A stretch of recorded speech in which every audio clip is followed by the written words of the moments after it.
സമൂഹത്തിൻ്റെ സമ്മർദ്ദം, കുടുംബം, ബന്ധുക്കളുടെ സമ്മർദ്ദം എന്നിവ കൊണ്ട് വിവാഹം കഴിക്കരുത്. അത് യഥാർത്ഥ വിവാഹമായി ഈ യഥാർത്ഥ വിവാഹമായി കണക്കാക്കാൻ കഴിയില്ല. നടൻ സുബ്ബരാജ്. അദ്ദേഹം പറഞ്ഞതും ഒരു വിധത്തിൽ വാസ്തവമായ കാര്യമാണ്. ഇപ്പം പലരുടെയും എന്നല്ല, പണ്ട് തൊട്ടേ ഉള്ളൊരു രീതിയാണ് പ്രായപൂർത്തിയായ കല്യാണം കഴിച്ചു കൊടുക്കണം. അതിന് പെൺകുട്ടികൾ കല്യാണപ്രായം കഴിഞ്ഞ് കഴിഞ്ഞാൽ പെൺകുട്ടികൾ എന്നാ പെര നിറഞ്ഞിരിക്കണ കണ്ടില്ലേ, ഇനി എങ്ങോട്ട് പോകും ഇവരുടെ ഭാവി, ഇനി എന്ത് ചെയ്യും? അതുപോലെ തന്നെയാണ് ആൺകുട്ടികൾ പെണ്ണ് കെട്ടാതിരുന്ന് കഴിഞ്ഞാൽ ഇപ്പം തന്നെ അവരുടെ അയ്യോ അവൻ എന്നാ മൂത്ത് ധരിച്ച് പോവുള്ളൂ, അങ്ങനെ കുറേ പഴികളും കേൾക്കാറുണ്ട്. പക്ഷെ വിവാഹം നല്ലതാണ്. പക്ഷെ എന്നും കരുതി ഈ പ്രായമായി അല്ലെങ്കിൽ ജോലി കഴിച്ച് ആടി കെട്ടിച്ച് നിർബന്ധിച്ച് കല്യാണം കഴിച്ച് കഴിഞ്ഞ് കഴിഞ്ഞാൽ ശരിക്കും നമുക്ക് ആ ലൈഫിൽ ഒത്തു പോകാൻ പറ്റത്തില്ല.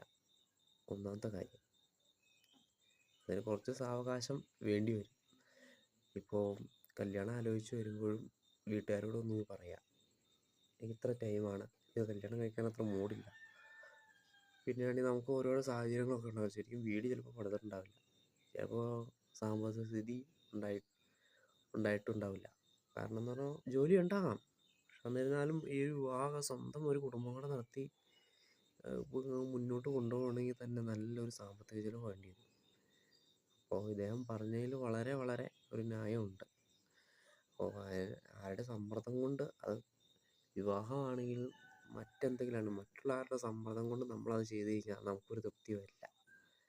നമുക്കത് സ്വയം താല്പര്യം തോന്നണം, എനിക്ക് പറ്റും, എനിക്ക് മാത്രം താല്പര്യം തോന്നിയാൽ പറ്റും, നമുക്ക് മാത്രം തോന്നിയാൽ പറ്റും, ഓപ്പോസിറ്റുള്ള ആൾക്കും അത് തോന്നണം. പ്രത്യേകിച്ച് വിവാഹത്തിൻ്റെ കാര്യത്തിലാണ് ഞാൻ പറഞ്ഞത്. പ്രത്യേകിച്ച് വിവാഹത്തിൻ്റെ കാര്യത്തിൽ നമ്മുടെ കൂടെ ജീവിക്കാനുള്ള ആളല്ലേ.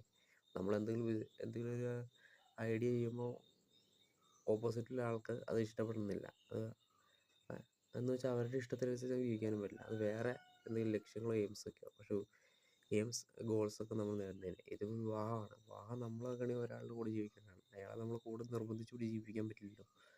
അതുകൊണ്ട് ഇദ്ദേഹം പറഞ്ഞതിൽ 100% സത്യമുണ്ട്.